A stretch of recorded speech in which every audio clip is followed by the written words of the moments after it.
If you've ever been uncomfortable about teaching a certain subject, teaching a certain student, or maybe teaching in a certain situation, you've come to the right place. Substitute Teachers Lounge.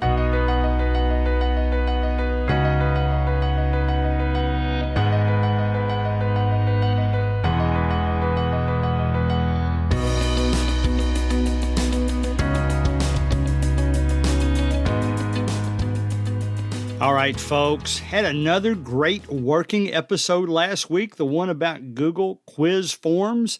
That episode and the episode from, 3 weeks ago now when we did Kahoot is Not Just a Game Anymore, both of those destined to be two of our most popular ever, and the one sandwiched between those about being the cool substitute teacher. That was very popular too. If it hadn't been for the Kahoot episode and the Google Form episode, that would be the most popular. Things are looking good. In fact, as we get into talking about comfort zones, I am going to share a topic with you that I began on our Substitute Teachers Lounge group Facebook page this week that sort of took off, and it kind of made me not depressed, but kind of sympathetic, empathetic, whatever the word is, for some of you teaching in certain areas where things are much more strict about how you can interact with a student, just even sharing test results and that type of thing. So we'll get into that because that's going to become a comfort zone issue too. Comfort zones. Everybody, if they had their choice, would want to teach in their comfort zone. With me, that would probably be teaching math and either, this is going to sound like a weird combination, either sixth grade math or freshman math. I don't even know how to explain that, but those are the topics I like most. Maybe science is behind that. I like English and history. My wife was a history teacher at the 5th grade level. I'm just not very good at it. Now, this biomedical class I've been teaching, my time has almost come to an end. By the time you're listening to this, I'm only going to have 2 more days in that class. I'll still be at that school for another month, but I'm going to miss those guys, and I'm going to miss that topic because I've learned quite a bit about that. It was outside my comfort zone at first, but I'll share with you how it became a big part of my comfort zone by the time it was finished and how I got it to there. So let's start with the pieces about the topics, okay? Now, if you're teaching a topic you like, if you're teaching a topic that you don't necessarily know that much about, that can put you in a comfort zone situation, especially in high school.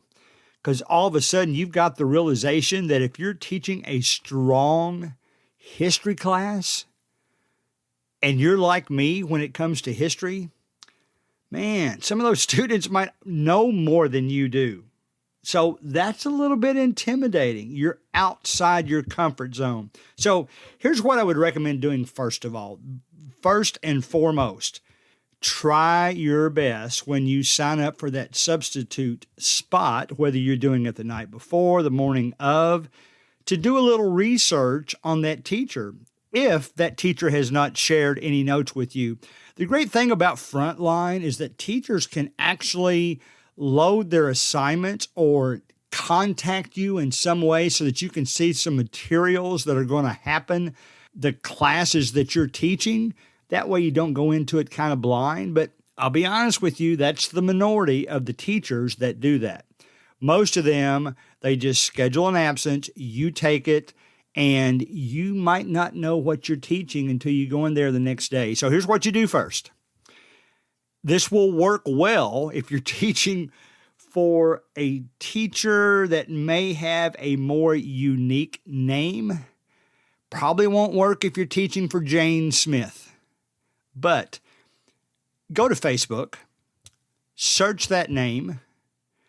The way Facebook works, it will find the names in your area first, or that's probably second. It will find the names of areas where you are either friends or mutual friends with somebody. Then it'll find the names in the area first.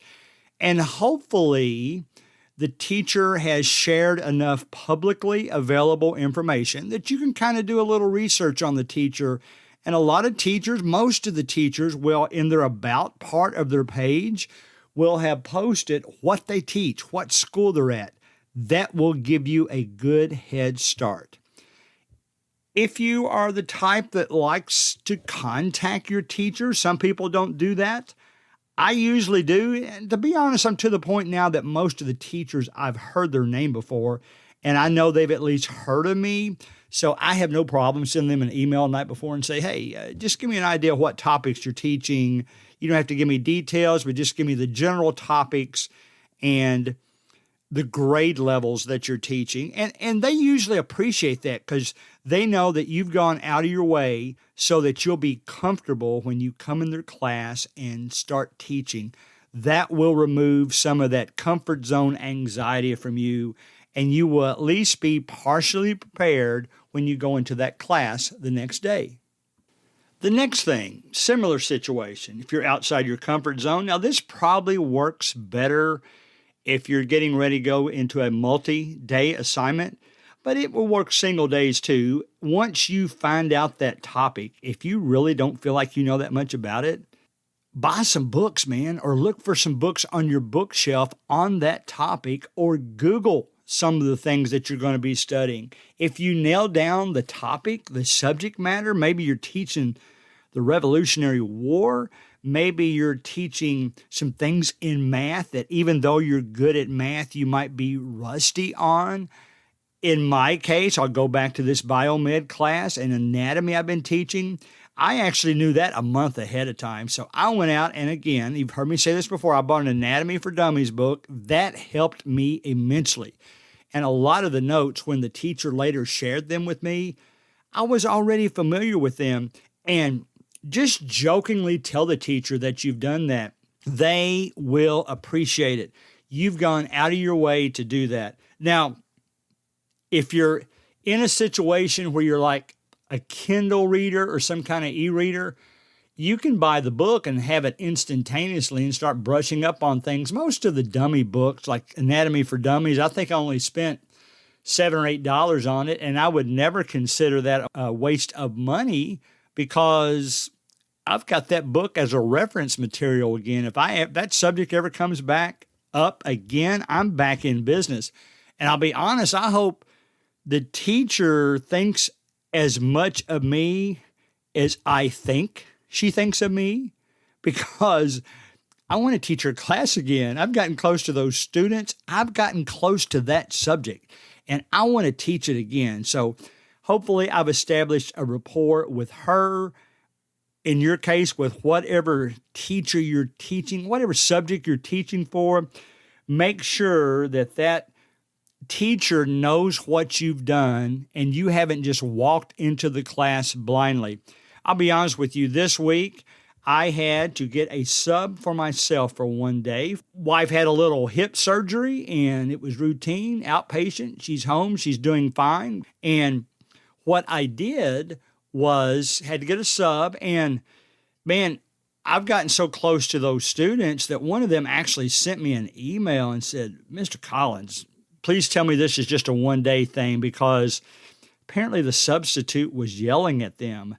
So I'm not going to say anything about how you should behave as a sub. You know how you should behave, but I'm guessing that that substitute teacher, even though he had my regular teacher's name and could have done some research on the topic, probably didn't. He was actually yelling at this student, and they were in the middle of a group project where they were supposed to talk to each other, and it's okay to laugh every now and then. I'm going to guess, I might be wrong, I'm going to guess that that substitute made no preparation whatsoever and just showed up in that class, looked at the notes, and insisted all those students be quiet, even though being quiet would not help, would actually hurt on the project they're working on, okay? So those are the things you need to get yourself prepared for when you're going into a class the next day. Now let's talk about a topic. Maybe you know the class, I don't know if I want to call it subject, I guess would be the right thing to call it. maybe the unit, but then the topic. Now, you're probably, probably only in high school, you're going to be faced with a situation one day that I was faced with 2 years ago. In fact, I made a special episode about that. It was a situation, it was actually for a friend of mine. It was a family class. And it just so happened the 2 days that I was teaching in there, it was about woman-man relationships at all levels. So you can just imagine, without me getting too graphic, what were some of the things I had to teach that day. There were basically high school freshmen and sophomores in there. There were both male and female students in there. Female was probably 85% of the group. And here I was with the topic. Had a student teacher, and the regular teacher was actually a friend of mine. And she mentioned the student teacher, and she said, you can be as active as you want to be, or you can just let the student teacher teach it all because she's very good and she taught it. So some of the things that we had to cover in the material were very graphic, and I kind of listened at first, and it's interesting, a lot of those students I knew. So I'm trying to think, are they going to be embarrassed about talking and discussing those topics with me in the room since they already know me? I didn't know where it would go. All I knew was I'm remembering back to my own high school days back in the 70s, early 70s, when we would talk about these topics. Back then, you always separated the boys and the girls, and it didn't matter how much the boys thought they were high schoolers and they were mature, they still giggled every time certain subjects came up. Well, here I was now being a part of having those subjects taught. So for some people, that can be an uncomfortable topic, okay? Well, guess what? Not only were those students not embarrassed, they were eager to learn. And it amazed me how many students, at least half of the class, as the student teacher would assign some things, would raise their hand and wave me over and want me to help them understand some things. And they felt totally comfortable in me explaining what was being talked about. Probably, maybe a little bit more comfortable than I was. And by the time those classes was over, I remember talking to a young lady who was a sophomore, and I said, I didn't know where this subject would go, and I'll be honest, I'm glad this is being taught to you guys now because it's something that you need to know. She actually began the conversation first. That was my answer to her, and it was a very good class. They learned so much. They got away from so many myths that they had heard over the years, and that's what this class was for, and it was informative for me. It was informative for the students, but you may, in fact, especially if you go into high school, start teaching some subjects that you might be a little bit uncomfortable with, and that's how you adjust. Just don't be embarrassed. Know that you're there for a reason, and those kids will shock you at how much they value your opinion. Now let's talk about situations now. You might be placed in a situation where you have to deal with something. This again might be something that the particular story I'm going to share is the one I shared on my Facebook page this week. In my case, this was a long-term role, so it probably wouldn't have happened as much in a short-term role, but I had a student contact me. The student I've known for 3 years. They're a freshman now. They were concerned that during a group project, certain members of their group weren't really participating that well. So she emailed me and mentioned it to me. And I had to come up with a way to handle it. I actually mentioned it on the Substitute Teachers Lounge Facebook group. And as an aside, all of a sudden, I'm getting all these reactions. Oh, never act with never interact with a student on email, and they were posting pictures about teachers that got in trouble with students or got sued. And now, in most cases, the teacher went too far. Maybe they went to a home of a student, or they did something inappropriate with a student. In our case, we're only talking about students using their school-given email and teachers using their school-sanctioned email only to interact about questions and classroom situations. So that's fine in my area. It happens all the time.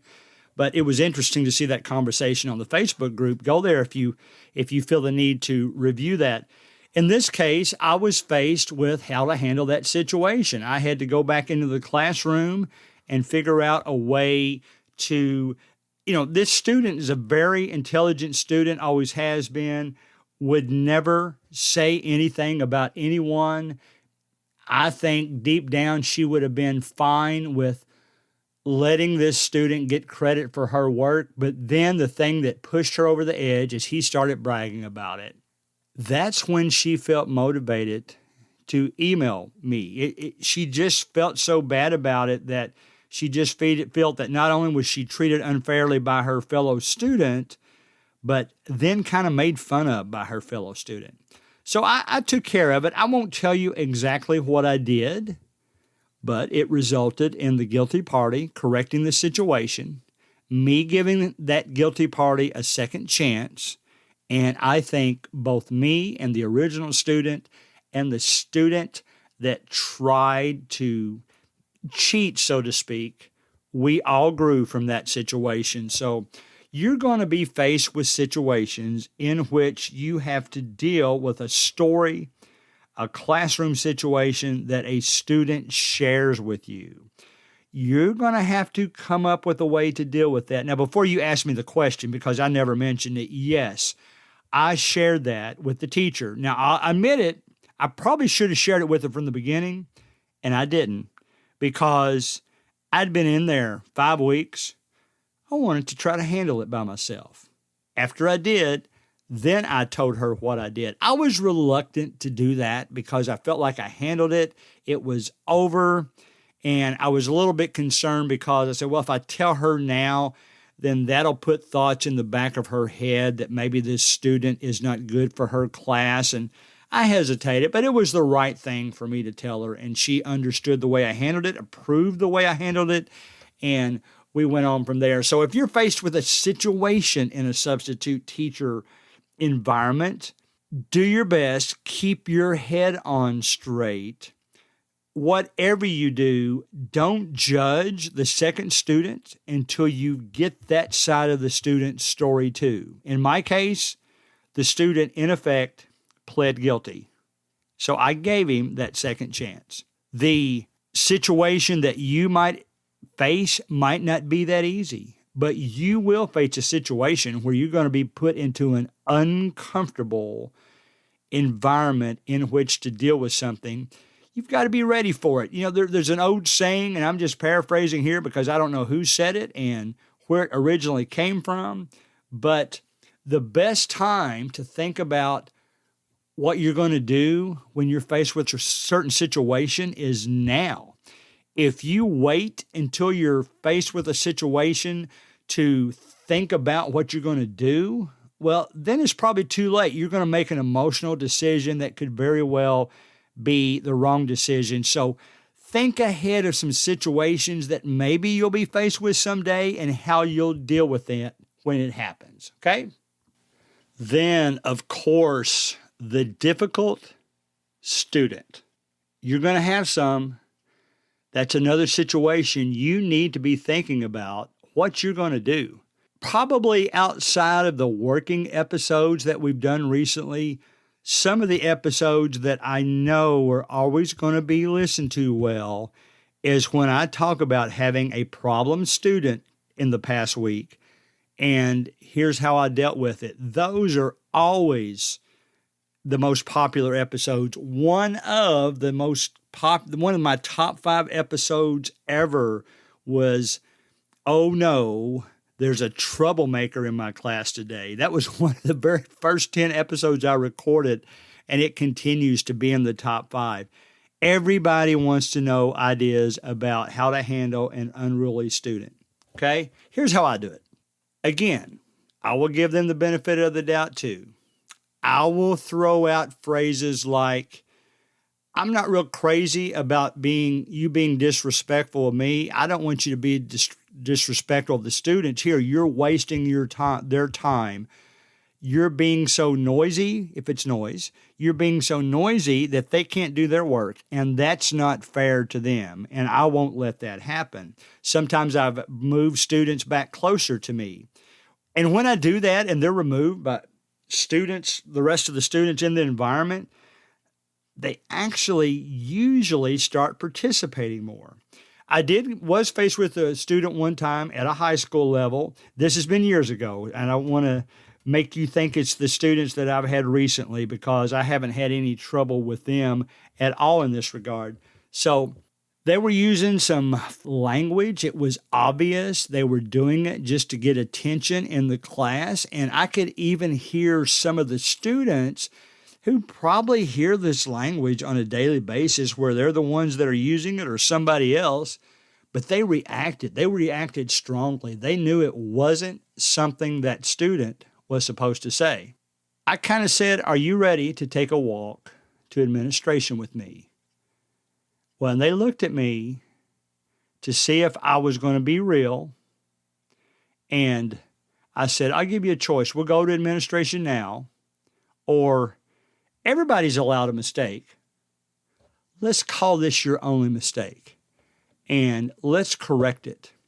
And that student actually appreciated that. So no, I am not this type of substitute teacher that will immediately start yelling and making threats without giving a student a second chance. Everyone deserves a second chance. There's some things that you can't let go, of course. But on the non-severe things, everyone deserved a second chance.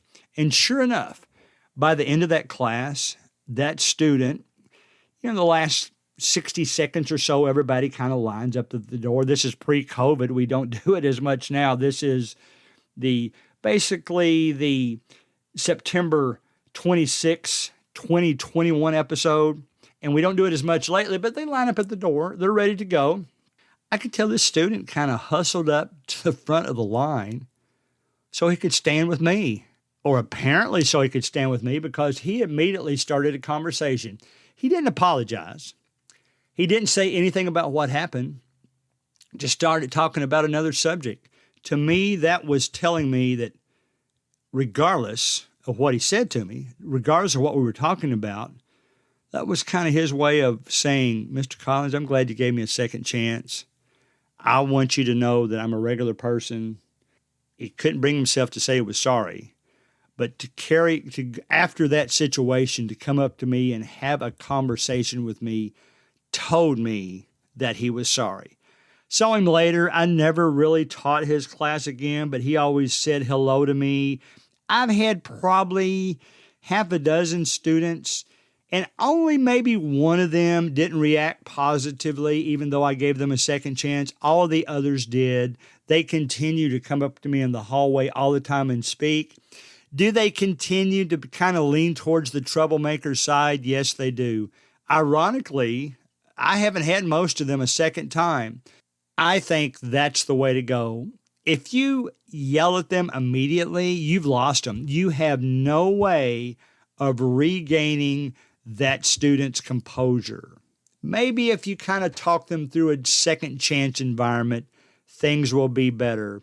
So guys, you are often going to have to teach and deal with things outside your comfort zone. Be thinking now about what you're going to do, not later what you're going to do. Be thinking about it now. Have your cards all lined up. Know exactly what you want to do. And then teaching outside your comfort zone will automatically become more comfortable.